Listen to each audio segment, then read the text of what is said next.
안녕하십니까. 도깨비 밸류입니다.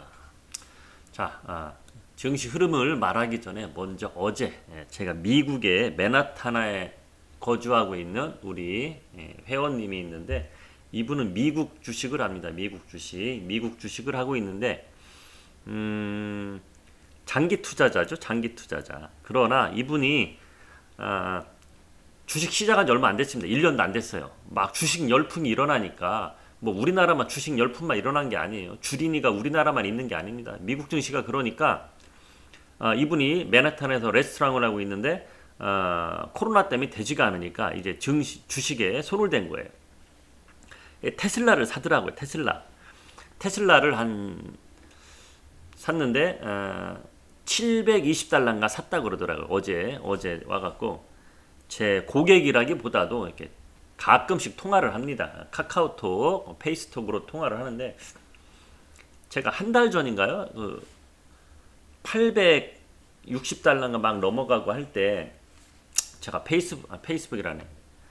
테슬라를 팔으라 그랬어요. 근데 매도 안 하더라고, 이분이. 그래갖고 주식은요, 테슬라가 1000달러까지 갈 수도 있겠지만은, 800달러가 넘은 거는, 주식은 머리 끝에서 고점을 찾아서 팔려고 하지 말고, 어깨 위에 목에서 팔아라. 내가 보기에는 테슬라 850달러가 목이다, 이렇게 말을 했어요.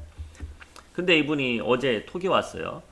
제가 증거 자료로 제가 어제 대화 나는 그 톡 영상을 녹화하지 못했고, 그 톡 대화 나는 톡을 제가 캡처해서 댓글에 한번 달아볼게요. 댓글에 사진도 올릴 수 있나요? 한번 해보겠습니다. 만약에 댓글에 못 달면은 제가 따로 시간을 내서 미국 증시에 대해서 한번 유튜브에 한번 올려보겠습니다. 그거 보시면은 어제 엄청나게 많이 빠졌습니다. 테슬라가. 그런데 이분이 걱정하는 거예요. 이거 빠져갖고 어떻게 해야 되지? 그래갖고 얼마 들어갔냐 했더니 1억을 들어갔다. 1억. 우리나라 돈은 1억을 들어갔다는 거. 그래서 그러면 한 15% 가까이 빠졌던 것 같아요. 테슬라가 장중에. 근데 우리가 대화 나눌 때는 8% 정도 빠졌어요. 8% 빠졌는데, 네, 이랬어요. 누구누구님, 연준 의장이 12시에 멘트를 하는데 아십니까? 그러니까 몰라요 그래요. 한국에 사는 나도 아는데 미국 주식 투자하는 사람이 연준 의장이 오늘 발언하는데 그것도 모릅니까? 그랬더니 아무 말 못하죠. 그래서 제가 연준 의장이 지금 8% 빠지고 있지만은 그때 665달러인가 그렇더라고. 700달러 넘어가면 제가 분할 매도 하라 그랬어요. 근데 700달러 올라갈까요? 그분이 매수한 거가 720달러 되나봐요. 평당가가. 그래서 700달러 넘어갈까요? 그러더라고.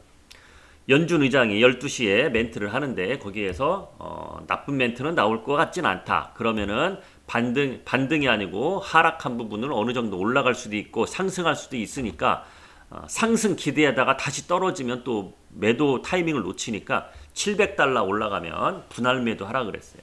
그래갖고 어제 700달러 장중에 올라갔다가 680 몇 달러에 마감을 했는데,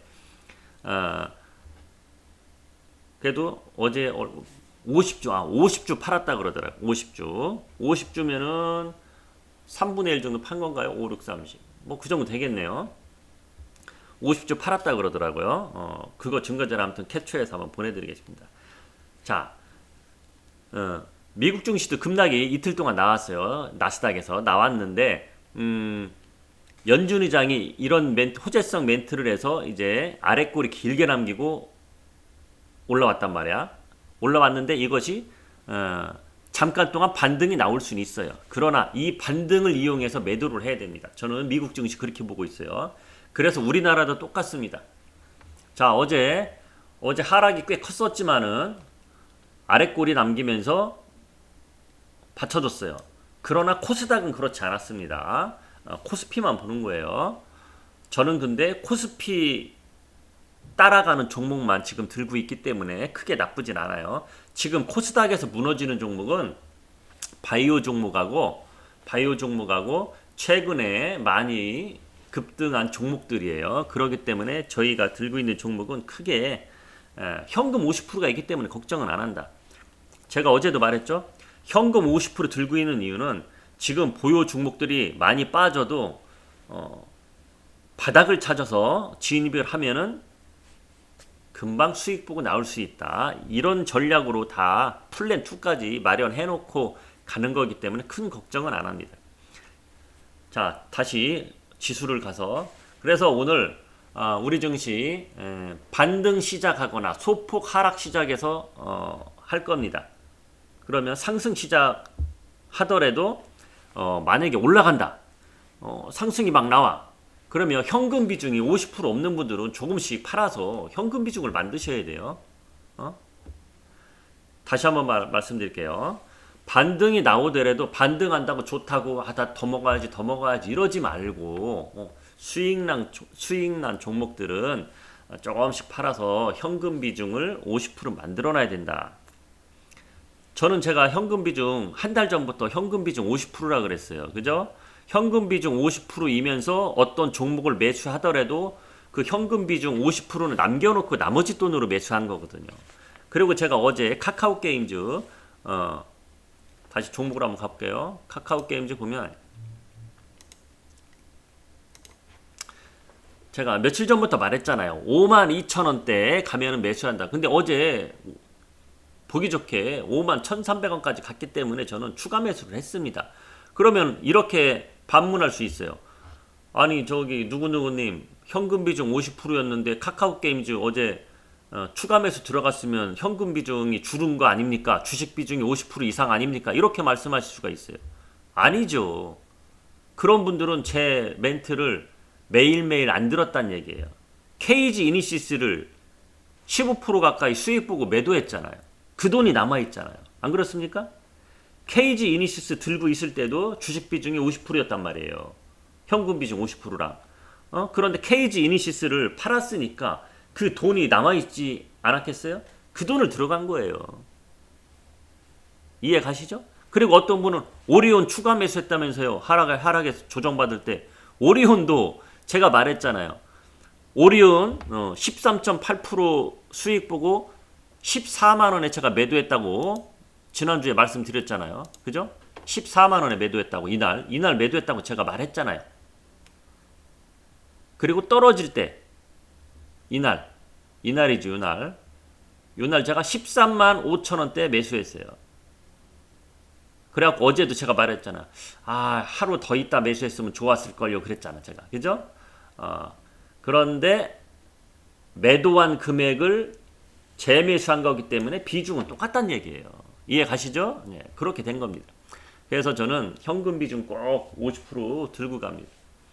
그리고 오리온 만약에 오늘 급등이 나온다. 그러면은 분위기 봐서 또 절반은 매도할 수도 있고 더 들고 갈 수도 있고 그럽니다. 지금 오리온 분위기 나쁘지 않아요. 예를 들어서 지수, 업종, 그러니까 코스피 지수죠. 코스피 지수만 급락이 나오지 않으면 오리온 주가는 15만원까지 단기간에 갈 수도 있지 않을까 저는 보고 있어요. 그래서 저는 이런 종목들만 들고 있다. 카카오 게임즈, 오리온 이런 거. 그리고 유한양행, 오늘 유한양행 실적 발표가 나옵니다.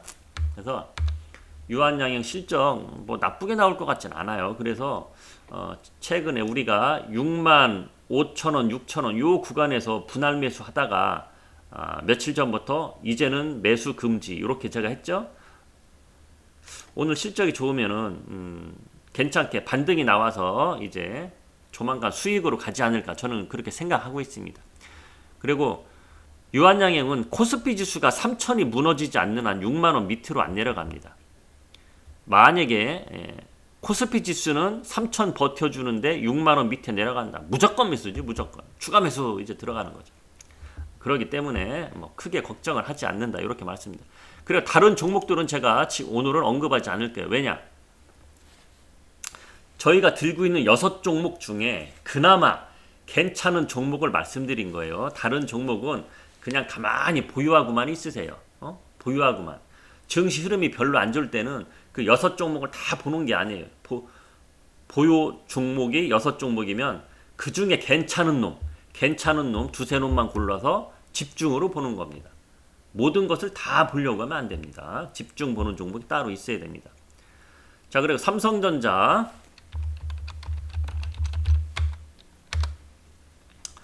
삼성전자 오늘 반등이 나오더라도 큰 흐름은 85,000원 넘어가지 않으면 큰 메리트가 없다는 거예요. 그래서 삼성전자 저는 매수하지 않는 겁니다. 현대차, 기아차도 매수하지 않은 겁니다. 지금 증권방송 보니까 현대차 좋은 얘기를 많이 하는데 저는 그래도 매수하지 않겠습니다. 왜냐? 올라가더라도 또 밀릴 수도 있기 때문에 그렇습니다. 그리고 기아차는 7만 원 초반이나 내려가면 신경을 한번 써볼까 관망만 하고 있다. 들어가진 않겠습니다.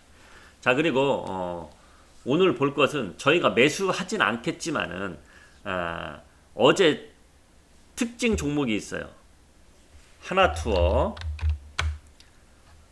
그리고 파라다이스 이런 종목들 제가 매수는 하지 않았어요. 종목은 봤지만 뭘 봤느냐, 이 시장의 지표로 봤어요. 이 종목들이 가는구나. 이 종목들이 간다는 건 뭡니까? 코로나 피해주였잖아요. 코로나 피해주. 코로나 수혜주는 벌써부터 저는 12월 달에 다 정리했어요. 코로나 수혜주는 전 12월 달에 정리했다고요. 시젠 같은 거 아직도 곰파는 사람들이 있는데 그런 거 조심하셔야 됩니다. 벌써 반토막 났지 않습니까? 그리고 지금은 코로나 수혜주는 다 벌써부터 물 건너간 거고 코로나 피해주들이 반등이 나오는 거예요. 그래서 저는 매수하라는 얘기가 아니고 매수는 뭐 본인들 마음이고 뭐 공격적이신 분들은 매수해도 나쁠 것 같지는 않아요. 다시 한번 말하자면 파라다이스, 하나투어 이런 종목들은 코스피 지수가 3,000이 무너지지 않는 한 더 올라갈 수 있다. 힌트는 드립니다. 그러나 저는 아직 포트폴리오에 아직은 넣지는 않겠습니다. 하나투어, 파라다이스 이런 종목들 코로나에 엄청난 피해주거든요. 코로나에 엄청난 피해주들이 올라갈 수 있다는 거예요. 여기까지 오늘 힌트 드리고 저는 물러가겠습니다.